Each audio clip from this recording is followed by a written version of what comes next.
Ya, pemirsa, Kejaksaan Agung menetapkan mantan Kepala Dinas Perhubungan DKI Jakarta Udar Pristono sebagai tersangka dalam kasus dugaan korupsi proyek pengadaan bus Transjakarta dan juga bus kota terintegrasi bus Transjakarta pada Dinas Perhubungan DKI Jakarta tahun 2013 senilai 1, triliun rupiah. Dan Kepala Pusat Penerangan Hukum Kejagung Setia Untung Ari Mulyadi mengatakan penetapan Pristono sebagai tersangka berdasarkan surat perintah penyidikan nomor PRIN 32-F2 FD 1-05/2014 tertanggal 9 Mei 2014. Dalam kasus ini, Pristono telah 2 kali menjalani pemeriksaan oleh penyidik. Pemeriksaan pertama dilaksanakan pada 7 April 2014. Pemeriksaan kedua dilaksanakan pada 9 Mei 2014. Pada pemeriksaan terakhir, Pristono mengaku masih diperiksa sebagai saksi untuk 2 tersangka lain, yakni DA dan ST. Saat dipanggil Kejaksaan Agung Senin lalu, Pristono mengaku masih diperiksa dengan status sebagai saksi. Namun setelah menjalani pemeriksaan berjam-jam, Pristono langsung ditetapkan sebagai tersangka. Oleh karena itu, Wakil Ketua Tim Gubernur untuk Percepatan Pembangunan itu belum menyiapkan penasehat hukum. Mantan Kepala Dinas Perhubungan DKI Jakarta Udar Pristono berharap ada bantuan hukum dari Pemprov DKI Jakarta kepada dirinya dan mantan 2 anak buahnya. Menurut Pristono, nasib mereka saat ini sudah di ujung tanduk karena menjadi tersangka kasus pengadaan bis Transjakarta dan BKTB. DA merupakan pejabat pembuat komitmen pengadaan bus peramajaan angkutan umum reguler dan kegiatan pengadaan armada bus busway. Adapun ST merupakan ketua panitia pengadaan barang jasa bidang pekerjaan konstruksi 1 Dinas Perhubungan DKI Jakarta. Keduanya merupakan pegawai negeri sipil pada Dinas Perhubungan DKI Jakarta. Sementara itu, Wakil Gubernur DKI Jakarta Basuki Cahayapurnama meminta publik untuk tidak mempolitisasi kasus dugaan tindak pidana korupsi pengadaan Transjakarta dan bus sedang. Pernyataan itu disampaikan Basuki seusai mendengar tuntutan bahwa Gubernur DKI Jakarta Joko Widodo harus bertanggung jawab atas kasus tersebut. Tuntutan ini disampaikan bersamaan dengan upaya Jokowi yang merupakan bakal calon presiden PDI Perjuangan untuk memenangi pemilu presiden 2014. Wagub DKI Basuki mencontohkan ada pegawai kamu belanja sesuatu, kamu yang pesenin untuk membeli yang bagus. Terus pegawai curangi kamu ternyata dibeli barang yang jelek, masa kamu yang ditangkap? Proses hukum sudah berjalan terhadap mantan Kepala Dinas Perhubungan DKI Jakarta Udar Pristono. Sebaiknya kita tunggu saja perkembangan kasus ini dari Kejaksaan Agung. Tim Liputan JAK TV.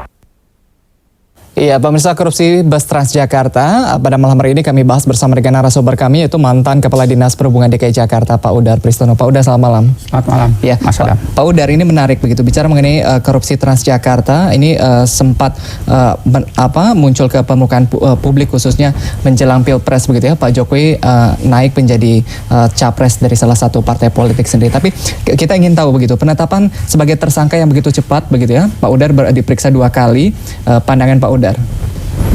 Ya, saya prihatin. Saya terus terang prihatin. Dan saya juga prihatin terhadap anak buah saya. Derajat Adiaksa, juga Setio Tohu. Sekarang bahkan sudah ditahan. Ya, kita mengerjakan ini kan nawaitunya baik. Kita sudah berusaha sesuai dengan Perpres 54 untuk Perpres 70 2012 untuk melaksanakan ini. Nah, kalau memang ada yang tersandung masalah, seperti kita jalan di jalan ada yang tersandung, ya tentunya memang ada masalah ya seperti itu. Tetapi sebetulnya 14 yang karat itu kan sebetulnya masalah perdata. Pada waktu yang lalu itu kita akan selesaikan itu. Karena belum dibayar, mereka akan menggantikannya. sehingga kan selesai. Nah, apa yang diopinikan oleh masyarakat ini bahwa seluruh bus Transjakarta berkarat itu tidak betul. Dari 656 itu ada 14, bahkan 125 bus itu sekarang sudah berjalan di koridor yang ada di Jakarta dengan kondisi baik, tidak ada yang mogok dan sebagainya, melayani masyarakat. Sudah dibayar yang 125 itu pada tahun 2013, di mana hal itu juga sudah diperiksa oleh Badan Pemeriksa Keuangan. Oleh sebab itu kami ingin di sini sebetulnya Badan Pemeriksa Keuangan juga memberikan keterangan. Karena yang tahun 2013 itu sudah diperiksa oleh mereka. Dan berbulan-bulan mereka ada di Dinas Perhubungan mengawal itu. Nah, yang 2014 yang belum sempat selesai ini kan diteruskan. Nah, sekarang sudah jadi 14 ada yang berkarat. Nah, yang berkarat itu pun mau diganti oleh mereka. Jadi yang berkarat itu akan diganti, diberi jaminan 1 tahun, suku cadang 10 tahun, ya, sehingga itu bisa dimanfaatkan. Nah, sekarang bis-bis itu ada di Pool Ciputat, belum dimanfaatkan. Adalah sangat bijaksana ya jika bis itu dimanfaatkan. Memang ada kecurigaan pada waktu lelang itu, kenapa kok yang menang Cina? Yang namanya Perpres 54 junto Perpres 70 itu, lelang itu adalah terbuka dan transparan. Bahkan tidak ada tatap muka. Jadi betul-betul dari A sampai Z itu secara elektronik ya, mereka tidak ada tatap muka. Nah, begitulah adanya. Pak Udar, bicara mengenai tahapan lelang begitu ya. Ini banyak yang beranggapan ada kecolongan di situ, ada keanehan begitu. Ini terlihat dari pemenang tender yang ternyata mereka memiliki tempat yang pinjaman begitu, rukonya begitu. Apakah dari Dinas Perhubungan merasa kecolongan dengan ini? Jadi begini, dalam Perpres 70 dan 54 itu tidak diwajibkan ya ruangan itu berapa meter persegi. Tapi yang jelas mereka harus mempunyai surat-surat yang harus diusahakan, misalnya SIUP dan segala macam itu yang surat diperlukan harus ada by dokumen ya. Kita meriksa by dokumen, itu tugas panitia lelang. Nah, dan mereka juga ber-KSO. Nah, oleh sebab itu lelang itu ada ya panitia sendiri yang melaksanakan itu. Tetapi saya secara umum saja menyatakan bahwa lelang itu dengan e-procurement dan petugasnya pun itu sudah dilantik oleh LKPP, mempunyai sertifikasi. Jadi insya Allah ya dengan nawa itu yang baik, mereka sudah melaksanakan dengan baik. Karena dengan lelang itu akhirnya memang tidak ada bisa diatur-atur, kita menunjuk merek, menunjuk buatan mana ya. Tetapi bebas saja. Yang penting administrasi, teknis dan harganya itu termasuk. Nah, di mana lelang itu yang speknya masuk dan juga harganya yang termurah, itulah Perpres 70. Pak Udar, apakah Dinas Perhubungan merasa kecolongan begitu dengan adanya 18 bus Transjakarta yang karatan? Bukan 18, 14 karat. 14. Ya terus terang saja, tadi seperti Mas Adam menjual telur, 1 truk, ya, isinya 1000, terus saya terima, ada 14 yang pecah, ya itu kan masih tanggung jawab mereka. Jadi itu adalah masalah perdata yang bisa diselesaikan pada waktu itu ya. Nah, sekarang berkembang karena diopinikan ini, bahwa yang 14 ini seluruhnya berkarat, pada itu tidak betul. Nah, sekarang bisa dicek di gudang di Ciputat, 531 bus itu standby. Standby dalam keadaan siap operasi. Nah, kalau memang itu dianggap tidak layak, tolong diperiksa oleh lembaga yang netral. Sukovindo, Balai Pengujian, dilihat seberapa besar pelanggarannya. Kalau tidak ada pelanggaran atau ada pelanggaran kan oleh mereka, baru penyelesaian disesuaikan. Pak Udar, ini menarik begitu, bicara mengenai pengadaan Transjakarta ini kan jamaah begitu, banyak pihak yang terlibat di sini begitu ya. Tapi lagi-lagi tadi Pak Udar katakan bahwa sudah banyak opini yang mengarahkan begitu ya, bahwa Dinas Perhubungan begitu, khususnya Pak Udar sendiri ini menjadi dalang dari korupsi bus Transjakarta sel Tiongkok ini. Saya katakan ya bahwa saya sebetulnya juga kalau dibilang korupsi, di mana korupsinya itu ya saya tidak tahu, karena saya memang dijadikan tersangka itu kan kita harus lihat ya. Nah, sekarang saya coba membandingkan yang dituduhkan misalnya markup ya. Sekarang kita lihat bahwa bus itu hasil lelang ya, memang yang betul-betul sudah dilelangkan lelang itu berkisar antara 3,5 sampai dengan 3,6 M satu bus dengan spek adalah gas 110 cm. Nah, sekarang yang ditaruhkan Scania itu harganya sudah 5,8. Ya, terus satu lagi, Damri tahun 2012 membeli bus ini 3,35 M dengan spek yang lebih rendah, yaitu tabungnya masih baja dan kurs dolar pada waktu 9.700. Nah, yang hasil lelang ini 3,4 sampai 3,6 tadi itu dengan tabungnya yang komposite, tabung gasnya, dan juga dolar sudah naik 11. Jadi saya kira relevansinya dibilang markup itu juga Saya masih bingung tuh di mana Iya, markupnya. Pak Udar ini lagi-lagi saya katakan begitu, ini aksi diam begitu ya, belakangan Pak Udar sempat diam, sekarang baru mulai membuka begitu ya. Ini menganggap bahwa publik beranggapan bahwa Dinas Perhubungan begitu ini menjadi dalang dari adanya korupsi pengadaan bus Transjakarta begitu. Menurut Anda siapa yang bertanggung jawab? Saya bukannya diam, saya istilahnya digantikan sebagai Kepala Dinas itu kan pada 12 Februari. Sesudah 12 Februari tentunya ya saya nggak boleh banyak bicara. Saya kan bukan Kepala Dinas Perhubungan. Pada waktu yang lalu saya terus menjelaskan sejak 12 Februari itu bagaimana posisi ini sebenarnya. Ini adalah masalah perdata yang bisa diselesaikan seperti telur pecah tadi. Ya kita ganti.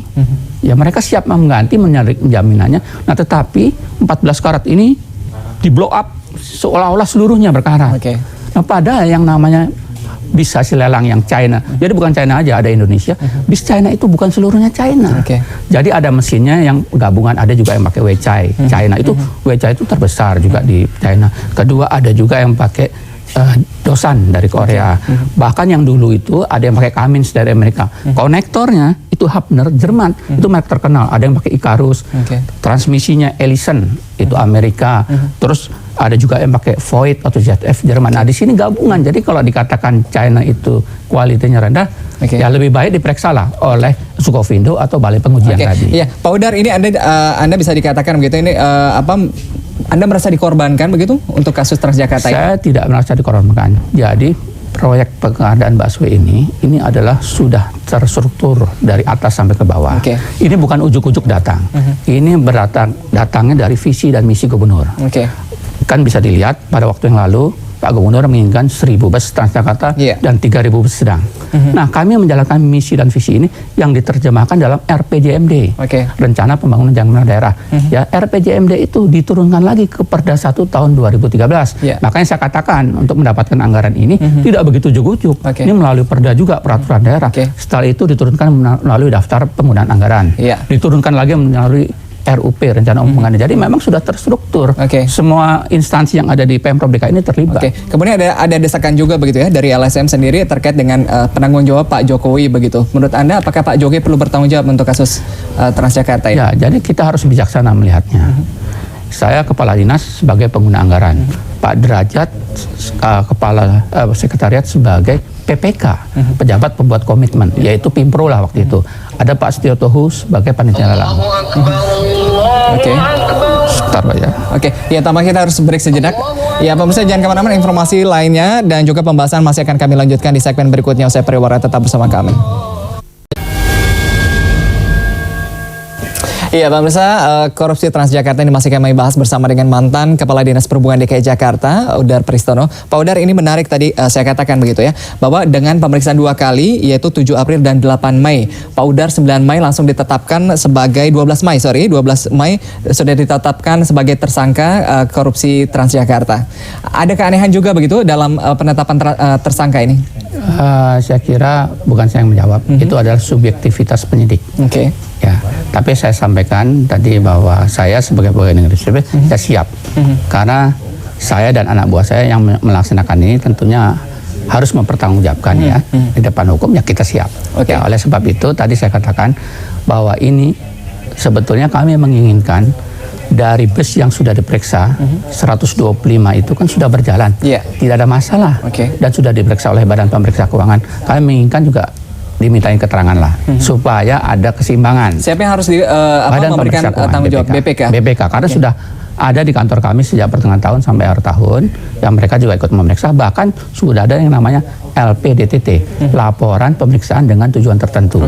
Itu tidak ada masalah. Bahkan juga denda keterlambatan beberapa hari itu sudah ditulis. Artinya menurut BPK itu kan sudah clear ya. Nah, tetapi kok tiba-tiba seperti ini? Karena di situ sudah sangat jelas. Dan yang kedua, tadi saya sampaikan bahwa program ini bukan program dadakan. Programnya sudah terstruktur dari perangkat Pemprov DKI itu dari atas sampai ke bawah yang mengetahui ini semua. Tidak ada yang tidak mengetahui. Pak Udar, ada yang mengatakan begitu bahwa program pengadaan Transjakarta begitu ini sedikit dipaksakan begitu karena masyarakat memang membutuhkan armada Transjakarta sehingga banyak sekali celah dan juga minim pengawasan sehingga terjadi korupsi di sini. Itu saya kira harus dikelirkan pandangan. Jadi nawaitu kami baik. Jadi Pak, visi dan misi gubernur itu menyiapkan 1.000 bus, kan sudah Mas Adam juga sering tahu, 1.000 bus Transjakarta dan 3 bus sedang itu kan untuk membantu program transportasi yang sekarang kekurangan bus. Oleh sebab itu diterjemahkan kepada RPJMD, Rencana Pembangunan Jangka Menengah Daerah. Ya. Dan lalu diterjemahkan lagi kepada 1 tahun 2013. Di situ anggaran yang dibahas-bahas bersama dengan DPRD. Lalu masuk ke DPA, Daftar Pelaksanaan Anggaran, RUP dan sebagainya. Kita lelang, panitia yang bertanggung jawab. Ada PPK, Pimpro-nya. Saya ini PA. PA itu kepala dinas. Kepala dinas itu memegang pekerjaan ini. Mungkin di situ ada lebih dari 500-an. Nggak mungkin saya melaksanakan sendiri, saya mendelegasikan wewenang kepada Pimpro-nya, namanya PPK. Siapa yang harus bertanggung jawab terkait dengan pengadaan Transjakarta? Ya tentunya siapa yang bertanggung jawab, kita kembali ke aturannya. Perpres 54 tahun 2010 dan Perpres 70 tahun 2012, di mana tugas-tugas itu kan ada kepala dinas, ada PA, pengguna anggaran. PPK atau Pimpro itu adalah di sekretariat. Ada ketua panitia lelang. Ini mana yang dicurigai nih? Karena selain kotak-kotak ini tidak boleh berhubungan, tidak boleh saling intervensi. Jadi nggak bisa disamaratakan semua seperti itu. Kira-kira. Tapi ada ini tadi saya katakan begitu. Ini anggapan, kemudian juga publik beranggapan begitu bahwa dalang dari korupsi ini begitu ya, bus Transjakarta yang tadi kabarnya 14 berkarat sendiri begitu. Ini adalah Pak Pristono, Kadisub DKI Jakarta. Karat itu masalahnya korupsi atau perdata. 14 karat, kalau yang jual itu bertanggung jawab mau mengganti dan mereka belum dibayar, kan selesai masalahnya. Mereka bertanggung jawab mengasih jaminan 1 tahun dan sekurang 10 tahun, itu kan masalah perdata. Nah tetapi ternyata ini karena diopinikan seluruhnya berkarat, ya sehingga ini publik juga bertanya-tanya. Coba kalau hanya 14 karat. Sebelum saya diganti, saya sedang menyelesaikan yang 14 karat ini. Kenapa ini terjadi? Karena foto perbaikan yang diberikan oleh Kepala BLU kepada saya itu dibocorkan. Padahal itu foto internal. Sama persis foto itu dikasih ke .com itu dibocorkan. Ada politisasi terkait dengan korupsi Transjakarta? Saya kira tidak ada politisasi di sini. Tetapi yang jelas ya di sini, ya yang kita harus melihat secara arif dan bijaksana. Kalau memang perdata, terus yang 125 ini kan sudah serah terima, itu ada 4 tahap, kan sudah diperiksa BPK. Ya kalau dicurigai, panggillah BPK yang memeriksa kami, bukan kami saja. Terus kedua yang 531 belum serah terima, ini kan masalah perdata, berkarat. Ternyata kontraktornya mau. Jangan opinikan semuanya berkarat. Nah sekarang tinggal dilihat 531 itu diperiksakan pada lembaga yang netral. Sukovindo benar nggak dia bekas, kan dituduh bekas kan. Nah bekaratnya itu menurut saya berkarat yang minor yang 14 itu, yang kalau di lab itu bisa selesai, tetapi diopinikan seluruhnya berkarat. Nah, Pak Udar, apakah Pak Jokowi Gubernur DKI Jakarta harus bertanggung jawab begitu terkait dengan korupsi Transjakarta ini? Ya itu adalah istilahnya itu subjektivitas daripada penyidik, bukan saya. Tanyakan saja kepada penyidik. Tetapi yang jelas tadi, ini dari atas ke bawah ini, ya sudah ada tupoksinya masing-masing. Nah, Pak Gubernur di sini itu bukan Pak Gubernur pribadinya ya, tetapi Gubernur sebagai kepala daerah. Memang dalam menentukan visi misi Gubernur, kita akan mengambil dari terjemahkan pada RPJMD, yang buat di situ ada Bapeda. Ya, terus dari RPJMD turun lagi menjadi Perda. Waktu Perda membahas, kita bersama-sama DPRD.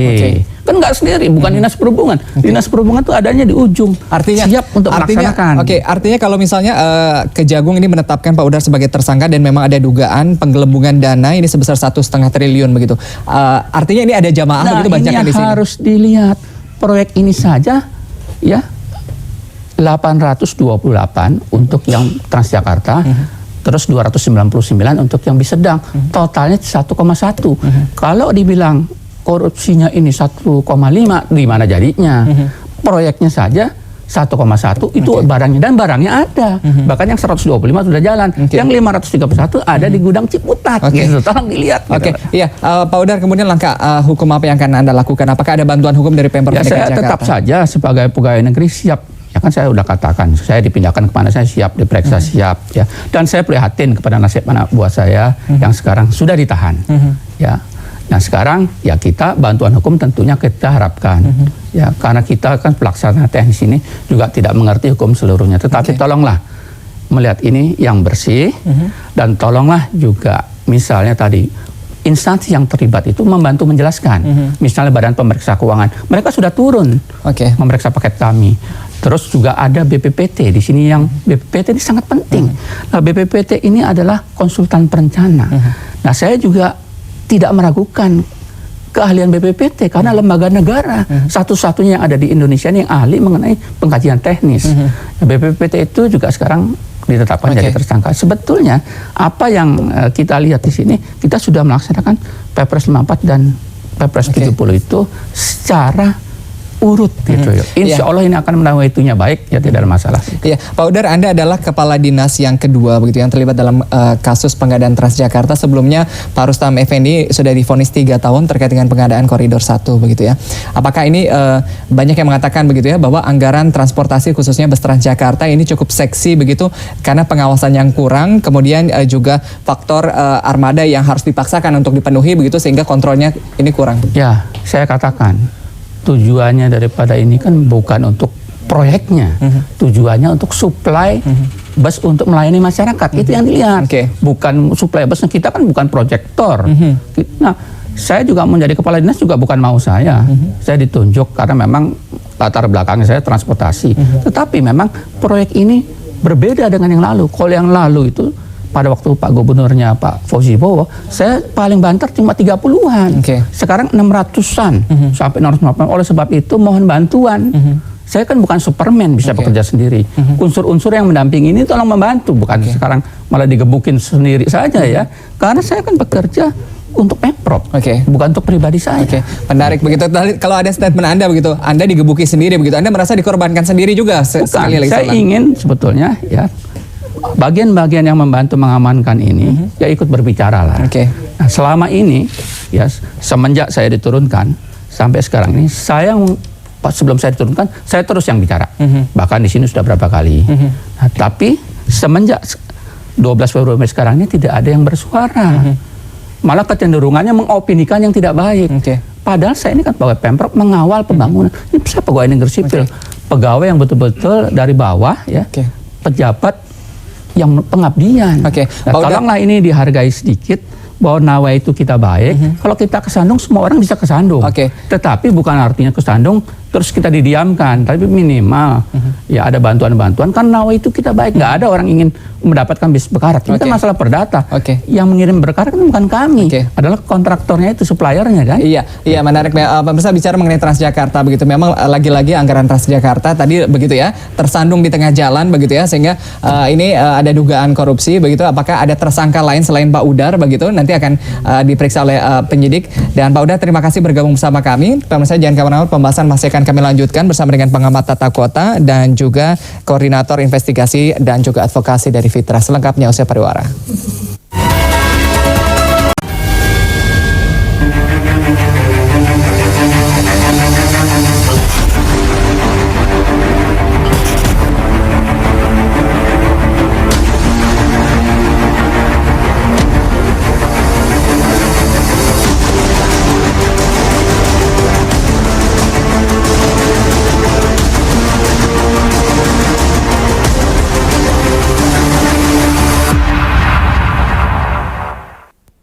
Iya, pemirsa, pembahasan terkait dengan korupsi Transjakarta ini masih kami bahas kali ini bersama dengan dua narasumber lainnya, yaitu pengamat tata kota Pak Yayat Supriyatna sudah hadir tengah-tengah kami. Selamat malam Pak Yayat. Selamat malam. Ya, kemudian juga dari Fitra sudah hadir Bang Ucok Kadafi. Bang Ucok, selamat malam. Selamat malam. Ya, pemirsa, Anda juga bisa bergabung bersama kami di line telepon 0215155111. Mungkin saya tanya ke Bang Ucok dulu. Bang Ucok, ini menarik begitu ya, terkait dengan korupsi Transjakarta ini banyak pihak yang terlibat begitu, tapi sempat dari Fitra sendiri mengeluarkan statement begitu, harus ada yang bertanggung jawab termasuk Pak Jokowi dalam pengadaan Transjakarta ini.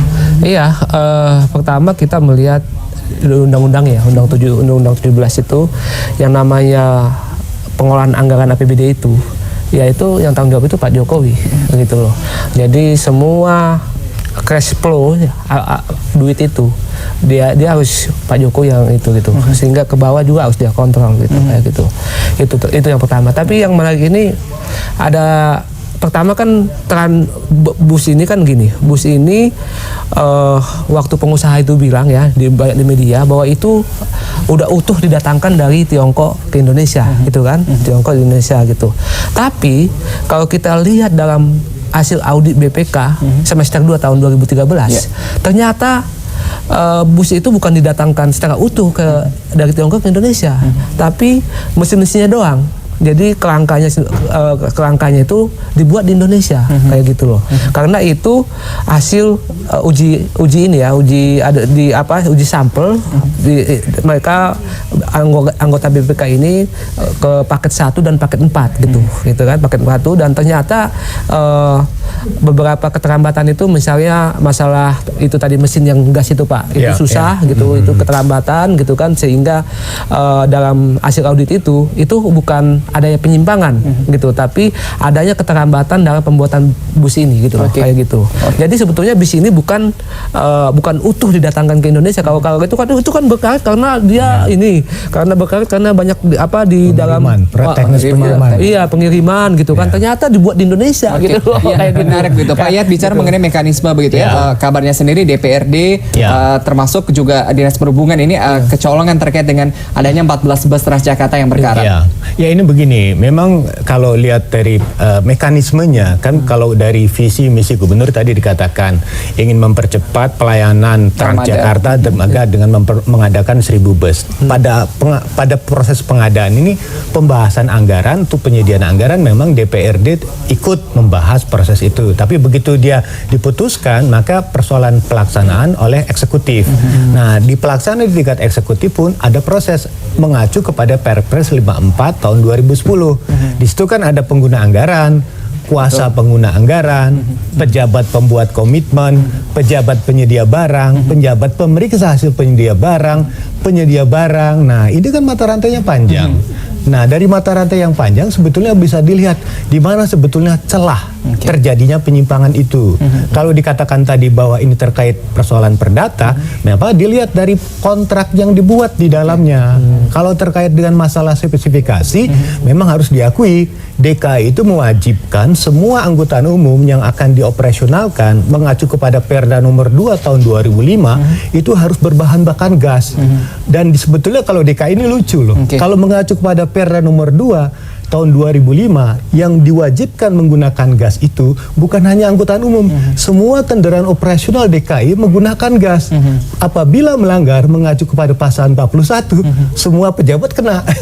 Ini menarik ya kan? Nah, di sini persoalan adalah konsistensi dari penerapan aturan tersebut, dan ketika aturan diterapkan, kebutuhan pasar ternyata berbeda. Bus yang berbahan bakar gas itu memang lebih banyak diproduk oleh produk Cina. Sementara Eropa mungkin masih didominasi oleh kendaraan yang berbahan bakar solar. Nah, disinilah aturan-aturan itu ternyata membelenggu kita semua. Ingin harapan mendapatkan bus yang bagus, aturan melarang. Nah, jadi yang menjadi pertanyaan sebetulnya mimpi kita untuk mendapatkan pelayanan yang bagus dibelenggu oleh aturan-aturan masa lalu yang sebetulnya untuk implementasinya itu punya persoalan. Nah, inilah menjadi masalah kita ingin menjalankan aturan yang bagus, tetapi dalam prakteknya ternyata penyediaan dukungan kaitkan dengan Transjakarta ini terbelenggu oleh infrastruktur lainnya. Jadi begitu dia diadakan, kita ribut karena spesifikasinya dipermasalahkan di dalamnya. Ya menarik Bang Ucok, ini tadi terkait dengan aturan main begitu ya. Banyak yang beranggapan bahwa aturan main sendiri begitu ya, ini sudah dimainkan tanda kutip begitu sejak tahap pelelangan. Bukan pelelangan aja menurut saya. Seharusnya di Dewan juga itu dia harus cermat dia ya, gitu. Jadi Dewan itu sebetulnya termasuk volume, harga gitu ya, itu mereka harus hitung gitu. Di atas kertas itu hitung gitu, apakah rugi, bagaimana dampaknya, harus ada analisis gitu, bagaimana dampaknya kayak gitu. Itu harus dilakukan oleh Dewan. Tapi kelihatannya Dewan ini mereka setuju ya. Kalau saya di Dewan tuh kalau setuju itu nggak ada yang gratis gitu. Itu pasti ada harganya di sana itu gitu. Jadi bukan hanya dilelang aja, tapi memang mulai di dalam perencanaan, di dalam pembahasan juga itu udah mulai ada analisis penyimpangan di sana. Percepatan ke Pak Yat, ini menarik, percepatan kebutuhan armada Transjakarta begitu. Memang tadi begitu ada pihak-pihak yang memainkan, Anda melihat seperti itu? Nah, begini, kita harus memahamilah masalah. Menyediakan bus dalam jumlah besar itu bukan persoalan yang mudah. Apalagi terus terang aja, pada waktu kita menetapkan kebutuhan bus itu kan sudah ditentukan kriteria spesifikasinya. Nah, di situ sebetulnya komitmen kita. Jadi pertanyaan yang menjadi persoalan adalah target jumlah dengan kebutuhan itu kadang-kadang menjadi persoalan. Nah, disinilah pada persoalan ini mungkin ada minta masukan dari BPPT. Kenapa BPPT? Undang-Undang Lalu Lintas dan Angkutan Jalan memang mewajibkan BPPT sebagai institusi resmi pemerintah di bidang teknologi memberikan rekomendasi. Nah, jadi menjadi pertanyaan, kalau satu institusi tidak dipercaya, ke siapa kita akan bertanya? Jadi bersama juga persoalan kepercayaan. Kita kan terus terang saja, kalau begitu banyak constraint, kita tentu bertanya apakah ada krisis kepercayaan kepada kelembagaan. Nah, jadi kalau kita semua sekarang ribut tentang persoalan ini, ada baiknya memang tunjuklah sebuah bentuk independensi, tim yang mampu membantu. Karena begini, kalau ini masalah terlalu luas, yang menjadi masalah adalah pelayanan di masyarakat. Itu menjadi sebuah permasalahan. Ini makin menarik. Tapi BPPT itu bukan memberi masukan malah Pak. Malah mereka yang melakukan dalam audit BPK itu mereka yang merencanakan mulai dari RAB-nya, anggaran belanja, menyusun APS-nya juga gitu kan. Mereka juga gitu. Jadi karena ada HPS di dalamnya. Ada HPS sebetulnya memang dari kriterianya itu. Juga spesifiknya itu. Mereka yang membuat. Jadi sebetulnya ini memang terus dikatakan bahwa bukan pada persoalan pada satu orang yang harus bersalah. Tadi dikatakan benar, banyak instrumen-instrumen lain yang juga ada di dalam. Jadi perlu sekali lagi saya mengatakan untuk menetapkan siapa yang salah ini memang agak berat ya. Mungkin kecuali itu masalah kejaksaan. Tetapi kalau saya melihat perlu ada roadmap-nya, pemetaan persoalan, kemudian kita teliti satu persatu sehingga yang penting masyarakat memahami di mana letak permasalahan. Itu lebih penting. Iya, tapi menarik begitu ini masyarakat tampaknya tanda kutip begitu ya sudah menghukum begitu ya Dinas Perhubungan DKI Jakarta begitu karena tadi fasilitas Transjakarta yang tidak memuaskan begitu ya, berkarat begitu ya, mudah sekali rusak. Kemudian pemirsa, ini apakah ada tersangka lain begitu ya? Karena sejauh ini Kejaksaan Agung hanya menyasar dari Dinas Perhubungan DKI Jakarta. Ini akan kami bahas di segmen berikutnya. Jangan kemana-mana, tetap bersama kami. Iya, pemirsa, pembahasan kami lanjutkan masih bersama dengan dua narasumber kami. Pak Yayat, kalau kita pertajam begitu, ini kan memang tadi saya katakan begitu ya, masyarakat sudah beropini begitu ya, memang sudah ada markup begitu ya terkait dengan tadi fasilitas yang kurang, kemudian juga ada 4 bus Transjakarta yang ternyata berkarat begitu. Ini opini publik mengerucut pada Dinas Perhubungan DKI Jakarta yang mungkin dicurigai begitu tanda kutip bermain mata begitu. Ya begini, sekali lagi saya mengatakan opini terbentuk karena faktor sejarah juga. Jadi mungkin orang tidak hanya melihat pada kejadian ini, tapi kejadian tadi dibongkarkan di awal pada waktu tahun pertama waktu program Transjakarta dimulai. Itu kan ada kasus juga dan ternyata Pak Rustam juga menjadi salah satu tersangka di situ. Jadi masyarakat itu memberikan persepsi karena ada persoalan yang mungkin mereka sendiri memang mengikuti proses ini. Yang kedua, memang di DKI ini kan ada SKPD yang memang mengguna anggaran yang cukup besar seperti di Dinas Pekerjaan Umum atau di perhubungan. Karena apa? Karena terkait dengan pencapaian target pelayanan publik, artinya bebas banjir, bebas macet. Nah, karena anggaran yang besar inilah yang biasanya disorot.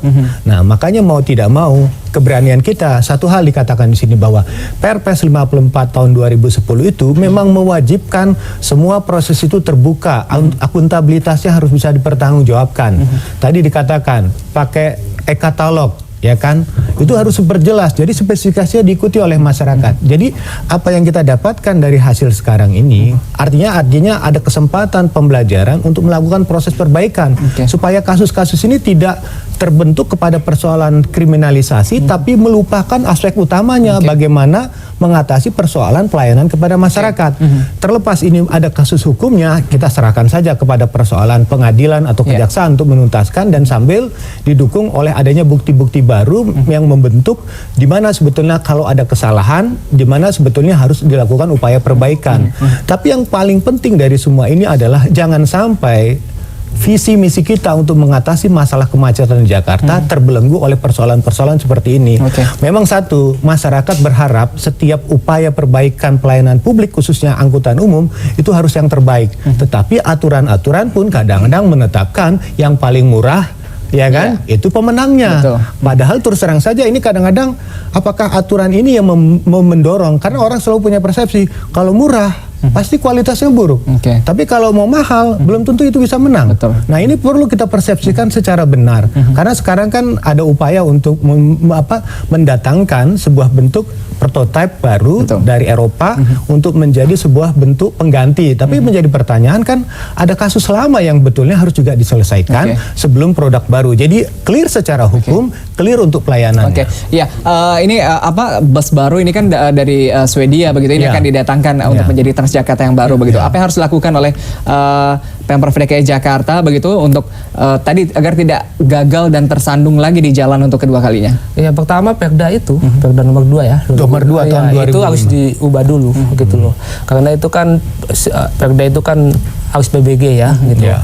Nah, itu harus diubah dulu gitu. Nggak tahu ini Perda ini siapa yang bikin ini. Ini juga ini kayaknya ini pesanan juga nih. Ini harus diubah. Udah itu yang kedua, yang itu pertama. Yang kedua ya tentu ini ya lelangnya itu ya, lelangnya itu dalam hal penyusunan APS juga, RAB-nya juga itu saya kira itu juga harus terbuka, transparan, biarpun udah ada LKPP ya. Tapi LKPP ini menurut saya masih ini banyak publik melihat kalau udah publikasi di LKPP itu korupsi itu akan hilang. Tidak juga. Malah dengan LKPP ini kita semakin pemantauan itu semakin jauh dari mata kita. Oke, tapi kan kalau bicara mengenai tender ini Pak Ahok juga mengatakan begitu ya, kita melakukan transparansi yang begitu baik begitu ya. Apakah masih ada sebetulnya begini. Begitu? Sebetulnya Perpres 54 itu sudah bagus. Ada aturan tentang e-tendering, ada e-katalog, semua dibuka. Artinya semua orang bisa mengakses. Cuman sekarang perbaikannya adalah kepada para penyedia barang yang ikut tender itu. Itu ada aturan-aturannya, punya pengalaman, punya pengetahuan, punya kapasitas yang betul-betul sangat berpengalaman untuk hal tersebut. Nah, disinilah kita dorong komitmen siapapun yang ingin berpartisipasi di Jakarta itu, komitmen, kapasitas, kapabilitas mereka harus mereka tunjukkan. Jadi yang ikut pun betul-betul peserta yang punya kemampuan yang benar, bukan peserta yang sebetulnya setengah-setengah gitu kan. Kalau mengacu kepada aturan-aturan yang ada, sebetulnya kita sudah aman gitu ya dalam bentuk e-tendering. Nah, apalagi DKI sekarang sudah ada ULP ya. Itu kan sudah bentuk. Jadi artinya dorong kelembagaan-lembagaan ini lebih maju, lebih baik sehingga pengelolaannya juga lebih terbuka. Jadi sebetulnya kalau mau ada pengadain apapun DKI jangan takut kalau kita memang benar dalam konteks menjalankan. Tapi wacana ini kan sudah lama begitu ya. Tapi ternyata gagal lagi begitu ya di pengadaan Transjakarta lagi. Ini masalah proses penganggaran juga. Ini antara hubungan DPR dengan kepala daerah itu agak panas, adem, kadang panas, kadang adem gitu ya, sehingga ada APBD-nya, anggaran itu kadang-kadang tercegat di perencanaan, kadang-kadang tercegat di DPR gitu. Jadi yang terjadi keterlambatan pengesahan gitu. Nggak dulu zamannya Poke ya. Zaman Poke itu sebelum 30 Desember itu udah selesai semua, udah ketok gitu. Tapi sekarang ini agak tegang-tegangan ini gitu. Akhirnya begitu ya. Akhirnya lost control juga begitu. Akhirnya penetapan gagal gitu kan. Udah itu penyerapan juga gagal juga dan pengawasan controlling juga jadi masalah. Kita harus ingat DKI sekarang sudah bulan Mei. Penyerapan anggarannya masih sangat kecil ya. Nah, inilah kadang-kadang constraint dari sisi waktu itu membuat prosesnya kadang-kadang terburu-buru, tergesa-gesa. Nah, mungkin disinilah persoalan administratif, pengadaan barang, dan ingat kita juga punya fakta integritas ya kan. Artinya yang kita buat itu betul-betul komitmennya bebas KKN. Itu fakta integritas ada. Iya, menarik Bang Ucok. Ini mungkin terakhir begitu. Ini masyarakat masih tadi begitu ya mencari tersangka lain begitu selain Pak Pristono yang ternyata cukup cepat begitu ya ditetapkan sebagai tersangka oleh Kejagung. Adakah tersangka lain begitu yang seharusnya dibidik dan bisa menjadi pintu masuk dari kasus Transjakarta ini? Yang selama ini lepas itu ya di DKI itu adalah anggota dewan. Anggota dewan itu selalu lepas. Dalam kasus apapun itu terlepas ya. Makanya salah satu fokusnya kejaksaan ini harus DPRD-nya ini gitu. Karena DPRD-nya itu bagaimana juga dia ikut dalam pembahasan dan perencanaan dan itu juga harus disidik oleh mereka gitu. Itu yang penting itu. Ya jangan-jangan bagian dari tim sukses juga begitu. Kita harapkan nanti penyelesaiannya bisa tuntas begitu ya. Baik Pak ya, terima kasih. Bang Ucok juga terima kasih hadir di Hadap Berita, dan pemirsa jangan kemana-mana, informasi lainnya masih akan kami hadirkan bersama Anda selepas pariwara.